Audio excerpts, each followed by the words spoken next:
Chapter 25.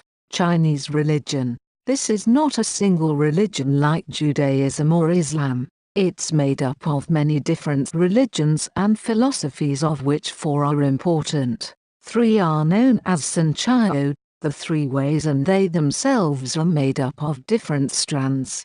Together with them, popular or folk religion is so extensively practiced that it makes up a fourth way. Chinese people do not, in general, feel that they must choose one religion or philosophy and reject the others. They choose whatever seems most suitable or helpful, whether at home, in public life, or for one of their rites of passage. Of the Sanchio, three ways.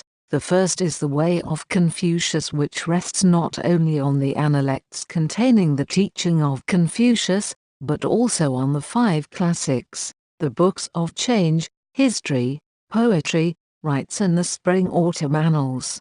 The way of Confucius regulates ethics and rites of passage and seeks to create and practice order and harmony in family and society. Respect for teachers and tradition is fundamental. Confucianism does not emphasize God and revelation, but teaches a kind of humanism open to an agent or principle of moral order. It insists on the observance of correct relationships between ruler and ruled, husband and wife, father and son, in filial piety, and encourages respect for ancestors through ritual sacrifices. The second of the three ways is Taoism. Tao means the way, but the Tao is the source and guarantee of all that there is in this or any other universe, which means that the Tao is the unproduced producer of all that is, the source of all things. Taoism is so called because it shows how to live according to the Tao, by going with the flow and not struggling against the tide.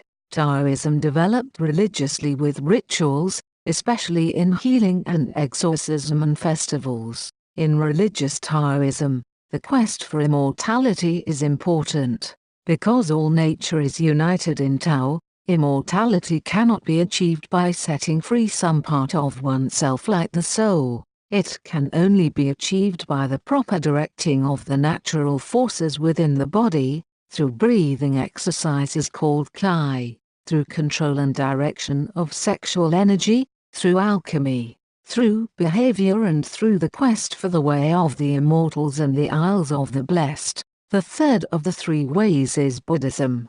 The fourth way is the popular religion of daily life, with dramatic festivals, spirit worlds, techniques of magic, and care of the dead and the ancestors. Of importance is Feng Shui, or geomancy, the siting of habitations, for the dead as much as the living, in locations that catch the currents of vital breath or Qi as they circulate. Cities may be built on these principles, which seek to harmonize the yin and yang energies, from whose interaction the universe and its diverse forms emerge.